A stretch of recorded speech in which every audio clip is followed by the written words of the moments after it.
Hello everyone. Wanted to make another little video. So in the homework video, you got to see how to calculate taxes on various items, and I just wanted to show my shortcut. This is pretty similar to what I did in the percent increase video. In fact, it's pretty much the same technique, but I wanted to make another one to show this explicitly. So here's my shortcut if you want to use that. So I just made up some random numbers of expenditure here. Expenditure. Let's say we spent $28.35 on food, a little trip to the grocery store. These days, that might just buy you like snacks or whatever, or some staples. Um, but so at the percentage we've been using for food is 2%, which we would normally convert to a decimal. So 2% means 2.0%, and so we move the decimal back twice. And so that when we turn it to a decimal, we get 0.02. And what this shortcut is going to do is going to let us jump straight from this to the total we have to pay. Because a lot of times we don't need to know how much we're going to pay in taxes. We just need to know how much we're going to pay total. So before we multiply or anything, we're just going to add 1 to that decimal that we got. So go from 2 or 0.02 to 1.02.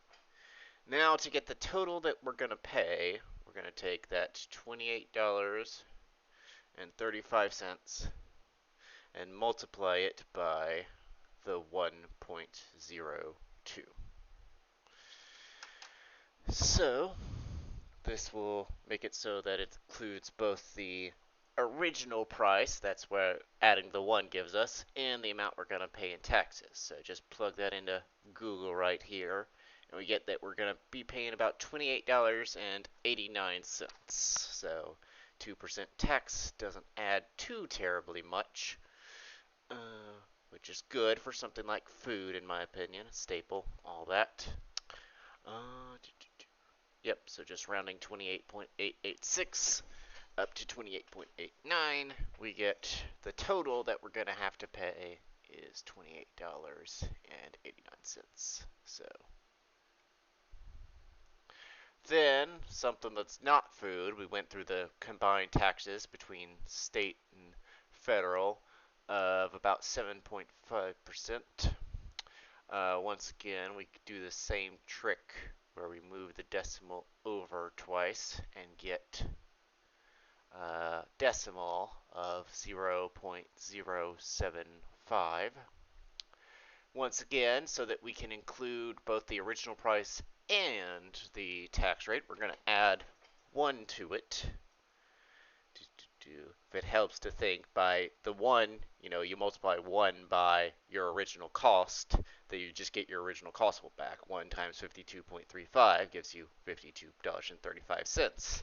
So that 1 is what's allowing us to keep the original price so that we can all do it in one step like this. 52.35 times 1.075 gives us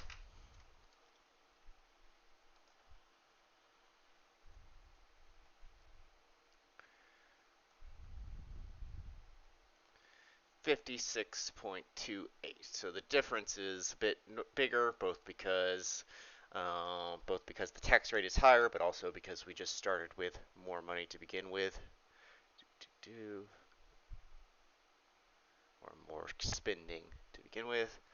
But that's still my little shortcut method. Note you still have to do food and clothes separately because their tax rates are different. There's probably theoretically a way to combine those and do it all in one big step, but that's more trouble than it's worth. Not something covered in this class. Yeah. Oh, let me just clean this up. Alright, thanks for watching.